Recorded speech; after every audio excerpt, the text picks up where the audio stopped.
when you are actually not, what actually happens is that your insulin levels are down when you're not.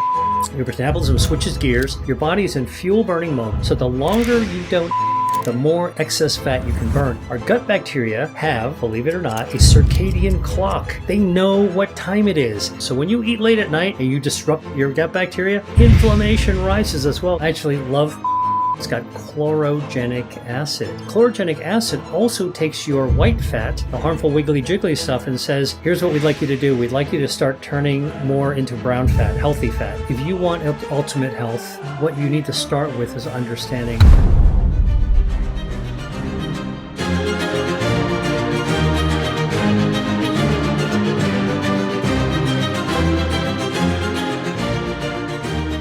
there's three kinds of main fat.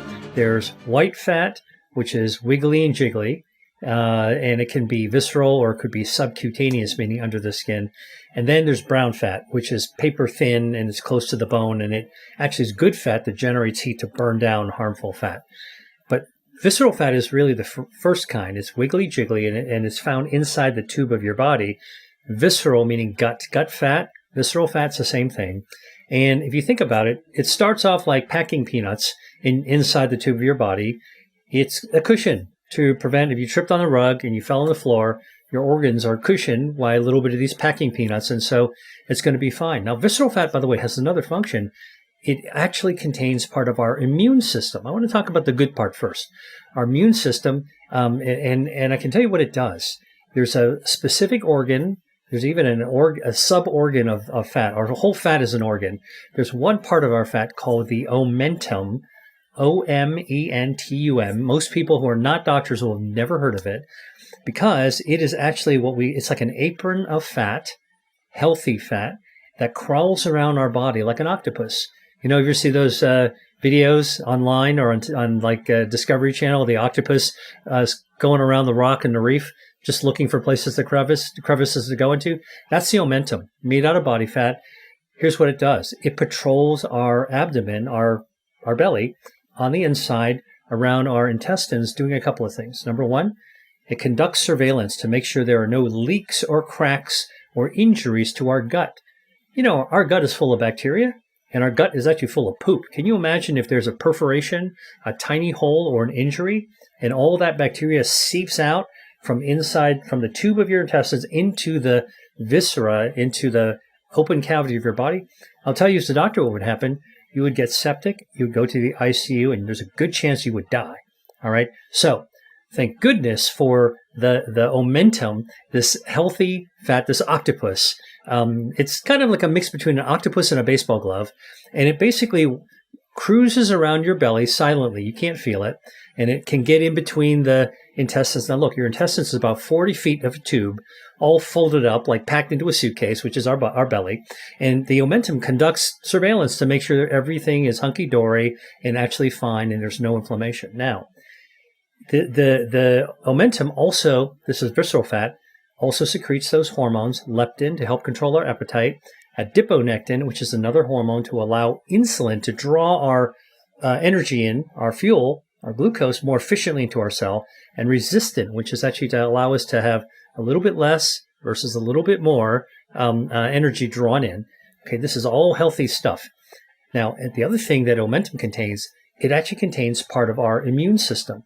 So think of our omentum like a battleship that contains ready-to-roll super soldiers inside inside the ship, and basically it's waiting there. And if it actually finds a little hole in our intestines, right? Think about all the stuff that we actually throw down our gut. If there's a little hole, a little perforation, immediately that octopus, the omentum, will crawl over there. It'll stick out a tentacle and it will cup that area, and it will blast the super soldiers, the immune system, to clean up that area and kill the infection until it heals. All right. We used to call this the policeman of the abdomen, the omentum. So it's quite amazing. So, okay. So what happens? That's normal. I want to tell you normal because everybody thinks of fat as bad. That's all normal.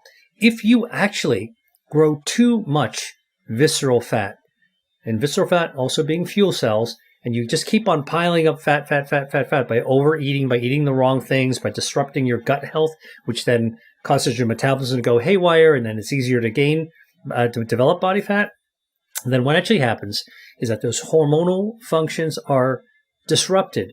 Basically, think about it like disrupting the hormones, like getting too much visceral fat is like you walk into a symphony hall that's in the middle of a performance of, Beethoven's symphony, and you get in there and you just jump on stage and start throwing, stuff around, emptying a garbage can on stage.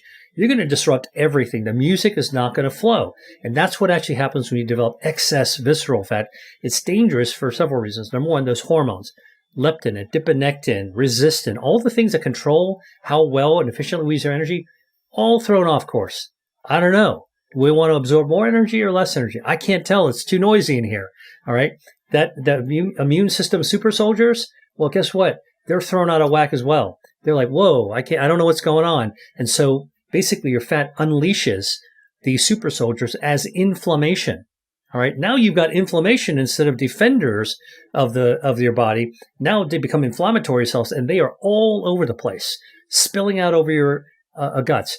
On top of that, if you grow too much visceral fat, and remember, fat normally is a fuel tank that stores the energy into fat cells. If you overstuff that area, the fat will leak out. Okay, it's just like overfilling your gas tank at a gas station. Boom, it comes out, rolls down the side of the car, around your tires, around your shoes. It's a toxic, dangerous, flammable mess. At the gas station, same deal. When you have overflowing fuel, fat will leak out of fat. A liquid will leak out of fat cells, which is supposed to contain them like a fuel tank. And that leaking fat poisons your liver. It's called lipo, meaning fat. Toxicity, meaning it's poison to your liver. And in fact, that's actually the cause in our world of abundance of something called non-alcoholic fatty liver disease, NAFLD. This is actually a hidden epidemic that is leading to hepatitis and leading to liver cancer when you poison your liver. And by the way, your liver detoxifies your whole body, detoxifies your blood. You damage that organ with leaking excess fat, man, we are in a world of hurt. So what I'm telling you is that normal healthy fat, think about it like an orchestra with a conductor that plays a beautiful symphony. Everybody's in harmony doing their thing, and it's a performance for your whole life. And when you actually grow too much visceral fat, it's like rushing on stage with garbage cans and dumping them out and completely disrupting the performance. That's how bad it actually is. Imagine if you are somebody who doesn't get a chance to eat very much. Maybe you're on a budget, and so you have to watch what you're buying and what you're eating. Like many people are like that. You're going to be really grateful when you actually have something good to eat, right? And maybe you'll eat 3 times a day. Maybe you won't. But every time you have food, you'll be appreciative, and you'll think about the value of what you're actually eating. Now, let me give you a different scenario. You're a kid thrown into a candy store, all right? Now you're surrounded by everything, and someone tells you, go ahead, there's no limit, get anything you want, right? So you're going to go first, you're going to be excited, you're going to dive in and start eating everything. But pretty soon, you're confused. You don't know what to do anymore because you're just surrounded by overage. And I think this is true on the behavioral level, but it's also true on the cellular level. When we actually are surrounded with overabundance, it confuses the system in our body. It can overwhelm our metabolism. And so what we want to do when you ask, oh, how do you eat? When do you eat? What do you eat? One of the things we want to do is to be moderate. Don't overeat. That's easy. Quit the clean plate club. All right. Don't pile on to your plate. You're not preparing for hibernation. So you want to actually be careful that you are taking just the right amount. Stop eating when you're 80% full. There's a Japanese saying called hara hachi banmi. And it basically means, if you eat slowly and you feel like you're satisfied but not full, push the plate away. You're not a member of the Clean Plate Club anymore. You're fine. Thank your host. Thank whoever cooked the meal, and be grateful that you had it. You don't need to keep on eating. That's the whole thing. All right. You can just stop. That's the sort of like how to eat. When to eat. Look, remember I told you when you are actually not eating, for example, sleeping, what actually happens is that your insulin levels are down when you're not eating. Your metabolism switches gears to fuel burning mode. So when you're sleeping, you're also not eating, which is also called fasting. We get up in the morning, we're breaking our fast, which is why we call it breakfast, break fast. When you're not eating, your body's in fuel burning mode, burning down extra energy in those fat cells that got stored up. Remember? So the longer you don't eat, the more energy, excess fat you can burn, and it draws it first from visceral fat. Now, this is sort of like a when to eat.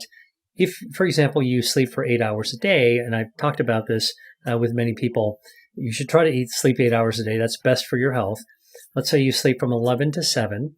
If you eat dinner the night before, let's say it's 7 o'clock, and the time isn't so, the exact hour time is less important than the concept. You eat dinners at 7, you finish at 8, put your dishes away. Don't eat a late night snack. No midnight snack, no noshing. Don't wait for your dessert to eat later. So many of us were trained over time to have this habit of finishing dinner and just eating continuously, maybe out through the night or definitely before sleeping, eating something. Look, every time you put your dishes away and then you're still snacking, your insulin's going up. Now you're cutting into the time. Do you want to actually get more fat burning time? This is the how to eat. Stop when you put your dishes away. Don't eat anything else. And now let's say you go to bed, you eat at 7, you put your dishes away at 8, you go to bed at 11. You've just gained 3 extra hours of fat burning time. How awesome is that? And it's very easy to retrain yourself to having, you're not going to, believe me, you're not going to perish in those 3 hours. And then what I do myself is I keep track of this. So I get 3 hours before bed. I get my 8 hours of sleep. In the morning when I get up, I don't immediately rush off and eat breakfast like when I was a kid. I take my time to get ready, to get showered, to change, get dressed, and then I might go out for a walk, or I might read a book, or I might check my email or something, and I'm not eating yet. I usually wait for an hour after I get up before I eat anything. Maybe even longer sometimes. Like this morning, I didn't eat for a couple hours after I got up. Guess what? I just gained 1 or 2 extra hours of fuel burning. Do the math. 8 o'clock to 11 o'clock, 3 hours. 11 o'clock to 7 o'clock, 8 hours. That's 11 hours. Now you give yourself 1 extra hour in that morning. It's 12 hours. There's 24 hours in a day. And now you have spent half the day allowing your hardwired metabolism to be in fuel and fat burning mode. How good and how easy is that? And I'll tell you one more thing. They've actually studied this. Late night eating, food late night. So, we get extra glucose, high levels of insulin. Just as you said, it's not so good for our metabolism. But guess what? We're also feeding our gut microbiome. And studies have shown when you eat late at night, like snacking late at night, like midnight snack, all right, what happens, you're feeding our gut bacteria. Our gut bacteria have, believe it or not, a circadian clock. They know what time it is, and they know very well that when it's time to get ready for bed, they shouldn't be fed. When they are fed, your gut bacteria are fed late at night, they have trouble digesting and metabolizing the food that they're eating to create their short-chain fatty acids, which, by the way, they normally do to lower inflammation. So when you eat late at night and you disrupt the circadian cycle of your gut bacteria, they don't make the same degree of short-chain fatty acids. And guess what? Inflammation rises as well. So not only are you not getting a good night's sleep, your inflammation in your body is rising as well. And on top of that, your gut bacteria is getting confused. Like, this is, by the way, why shift workers often have difficulty with their metabolism. If you're setting out to try to lose weight and burn fat, okay, and by the way, you want to do this to gain inner health. Vanity, I'm totally cool with vanity. If you feel good by looking good, go for it. But what I am concerned about is really, as a doctor and as a scientist, how do we actually gain inner health? If you're good on the inside, by the way, you're going to look better on the outside, no matter what. It's just that if you only work on the outside, but you're really kind of having problems on the inside, that's just cosmetics. And inside could have a real problem. So what I always tell people is that if your goal is to actually lose weight, intermittent fasting, it's a trend, but it's really not something that was invented in order to create a trend. It's the most natural thing we do. Just eat. We intermittently eat, and we intermittently don't eat. So we fast and we don't fast. So, but research has shown if you actually go 12 and 12, 12 eating, 12 not eating, as I told you, totally fine. In fact, studies have shown that you can lose about 10 pounds, by intermittent fasting, like that, 12 and 12. If you want to lose more, you gotta up your fasting period. You can ramp it up almost 30% if you actually then crank it up to 16 hours of fasting. So 16 hours of fasting is basically like going to bed the same time I told you. But remember, I told you got 12 hours if you don't eat breakfast until 8. Now you got to gain an extra 4 hours. So you got to not eat. So you skip breakfast and don't eat till lunch the next day. You'll get your 16 hours. Now, research has shown if you do that, and yes, you are giving your body extra fat burning time, you will lose extra weight, but you'll actually start losing weight just with a very reasonable 12 hours. But don't forget, intermittent fasting. Fasting is a continuum. It's a scale all the way to starvation. All right. If you got wrecked on a desert island with no food, yeah, you'd be intermittently fasting too. But eventually you would actually be starving. And when you starve and you overfast, the problem is that you can actually cut into your muscle mass and you'll start to destroy your muscle mass. What's worse than actually gaining body fat is gaining body fat while you're losing muscle mass. So got to be really careful about this stuff. And I think that just reasonable approaches for reasonable people usually is something that people can stick with, and that's how you get better health. If you fast for an extraordinarily long period of time till you're starving, your bacteria are actually going to start dying as well. They're not being fed. They need food. It's like not feeding your goldfish, in your tank for a long time. So that's the extreme. Reel it back, okay? And now what's amazing is actually when you give your gut bacteria a break, proper break, but when you're eating, you're eating healthy things. During the fasting time, your bacteria reboot themselves. That's really quite amazing. They reboot themselves by first getting rid of bad actors. It's like purging the neighborhood of the crack dealers. All right. And our gut bacteria, 39 trillion, they've got a whole variety. It's a very diverse ecosystem. But the problem that we have when we suffer from bad gut health is really we've got a few bad bacteria that are growing. Some of these bacteria, when they overgrow, can actually be even lethal if we don't watch out, like C. diff and Pseudomonas, other types of bacteria that we see in the hospital as doctors. But generally speaking, when we give our gut bacteria a break so that they're not overly taxed all the time with food, then they can actually reboot themselves. When they reboot, they're also lowering inflammation more effectively. They're supporting your immune system. They help your immune system reboot as well. And they also participate in all kinds of other healing functions that are also beneficial as well. So again, this is all just leveraging the systems that are already present in our body. We talked about the eating and the time restriction of time restricted eating and fasting.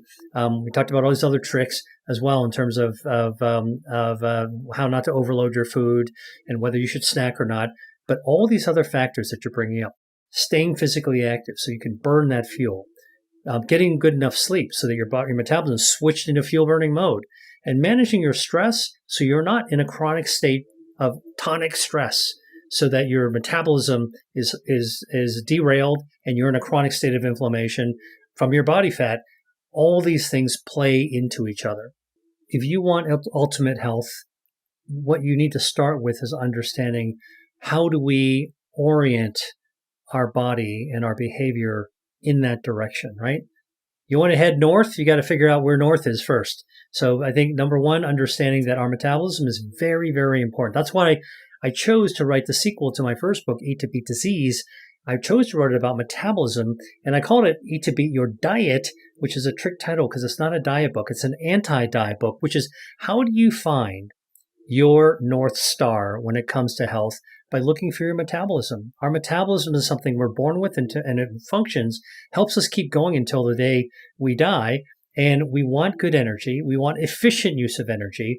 And we want to actually use every body part and its perform in our every organ in the best way it can over the course of our lives. So to get towards that ultimate health, understand your metabolism, the engine that drives you in the right direction towards ultimate health. And if you want to take care of your metabolism, allow your body to do what it is hardwired to do, go through those 4 phases, leverage the fact that when you're not eating, your body's burning down fat, which elevates your metabolism naturally. Make sure you're taking good care of your gut health. Don't eat too late. In addition to the effect on your metabolism, it also can mess up the circadian cycle of your gut microbiome. And then they get confused, and now they're not playing ball with you either. And so all these different kinds of aspects, play into adding exercise, physical activity, making sure you're getting good quality sleep, and finding ways to cope and manage stress. I have a biochemistry background. So I'll tell you, vinegar is actually made of acetic acid. Acetic acid is what gives vinegar its pungent, potent smell. And it's the same thing. It's an apple cider vinegar. Any kind of fermented fruit will actually do it. Red wine vinegar will do it. Raspberry vinegar will do it. Black vinegar, balsamic vinegar will also have acetic acid. And it's the acetic acid in vinegar that's now been discovered in research, both in a lab and in a clinic with humans, that actually burns down harmful body fat. Okay, burns down visceral fat. What does it actually do? It actually slows the ability of your metabolism to load up fat cells as fuel tanks. Remember I told you, you load it up, it gets bigger and fatter 100 times? Yep, ACV, but the acetic acid in all vinegars prevents that from blowing up so quickly. So the fat doesn't expand quite as fast. That's just preventing fat from growing. But what about burning it down? It turns on your brown fat. Brown fat actually is like the space heater. And when you actually have the space heater going on, what you're actually doing, and again, I'm going to show you a little demo. This is your brown fat, and you have apple cider vinegar. It actually turns on the brown fat. It's a special kind of fat. It's paper thin, pressed close to the bone, and it turns it on. Look at that. Look at this flame. Okay. That flame has to consume energy. Where does it get the energy from? From your visceral fat. It just steals that energy and it burns down harmful fat. So apple cider vinegar will actually do this. Now we know in the lab, it'll actually cause obese diabetic rats to lose weight. In humans, it'll decrease body fat, and it'll decrease waist size, which is your visceral fat, the fat inside the tube that we started talking about at the beginning of this podcast. And so, by the way, you don't need to have very much apple cider vinegar. I was very, very surprised to see how modest of amount of vinegar you need to take to have an effect. Even 1 tablespoon of ACV, and this is from a clinical trial, that you split up into drinking half of it in a glass of water or kombucha or something, and after breakfast and 1 after dinner, that's enough to start triggering weight loss and fighting body fat. You double that, you go to 2 tablespoons a day, split it up, put it into a beverage so you don't dissolve your teeth when you're actually swinging it. Tomato juice is a great way because now tomatoes also have some extra fat fighting. You'll actually improve and increase the amount of weight and body fat you're going to burn down. So again, that's an example of a food that actually is mighty in terms of its effect on your metabolism. I actually love pears, especially in the fall and winter. There's nothing I love more than a really ripe pear and when it's in season. And what do pears have? Pears have a lot of dietary fiber. Dietary fiber helps your gut microbiome, help feed your gut bacteria. Your healthy gut bacteria helps to streamline your metabolism, helps make your body more sensitive to insulin, so your glucose, your fuels, absorb more efficiently. But also, it's got chlorogenic acid, which is different than acetic acid. It's a different acid, chlorogenic acid.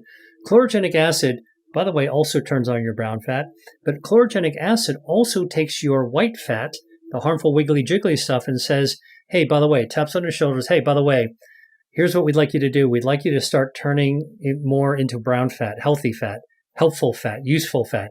And literally, your wiggly jiggly stuff says, you know what, okay, I'll do that. And so you can actually use pears, the chlorogenic acid in pears, to help to convert some of your harmful white fat towards brown fat. And in fact, it will also tell your stem cells that might create another fuel tank. And rather than making more white fat, it might say, hey, buddy, over in the other direction, don't make more fuel tank for white fat.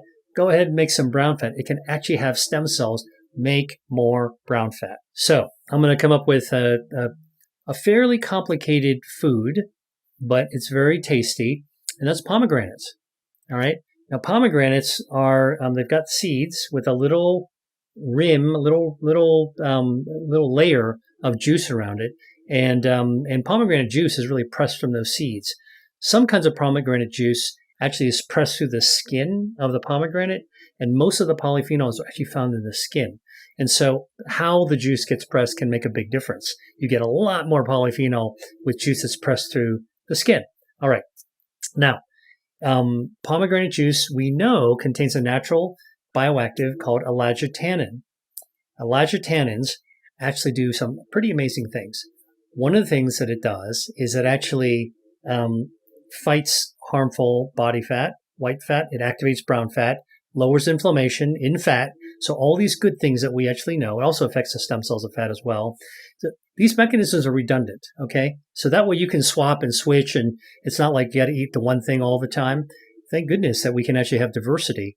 Now, the other thing that happens with elagitannins is that when we actually consume them from pomegranate juice or seeds, it actually, when it gets to our gut, our colon, it helps our colon secrete mucus. Mucus is very normal and healthy, and that mucus loves. There's a particular gut bacteria called Akkermansia. In fact, it's called Akkermansia mucinophila. The first name is Akkermansia. The last name is mucinophila. That's genus and species. And the mucinophila means that this is the bacteria that loves to grow in mucus, and your gut normally makes it. The more Akkermansia you have, Akkermansia is a guardian of your metabolism. All right. It helps you burn down body fat, helps your metabolism be streamlined. In fact, people who are very slim, if you look in their poop and you look at how much Akkermansia they tend to have a lot of Akkermansia. You go to somebody who is overweight or markedly obese and you look for Akkermansia, it's hardly there at all. Just shows you the power of just one bacteria in your gut bacteria that can be grown like fertilizer with pomegranate juice. Now, the other thing about pomegranate juice that actually is really important about these elagitannins is that it actually helps to control the blood vessels that might be growing into feed expanding fat. Remember, I told you the bigger the fat you're growing, the more it will try to outgrow its blood supply. So one way you can actually tame it, so it just can't grow that large, is by cutting off those extra blood vessels that's trying to grow. It'll still get a little inflamed. Eventually, it's going to die back. It's like, oh man, we give up. We can't get any bigger. And so it turns out that elagitannins from pomegranate juice are anti-angiogenic, meaning they prevent extra blood vessels from growing to feed body fat as it's trying to expand. And so here's a way to yoke back expanding fat that's trying to grow out of control by keeping them from growing, getting their own private blood supply. By the way, this is the same approach that's been shown to have an effect, a beneficial effect, in cancers that are trying to grow out of control. You can yoke back the growth of these undesirable tissue by actually preventing blood vessels or preventing angiogenesis, excessive angiogenesis from happening, so you can have just the right number of blood vessels, not too few and not too many. Hey, if you like that video, then you're going to love this one. Check it out.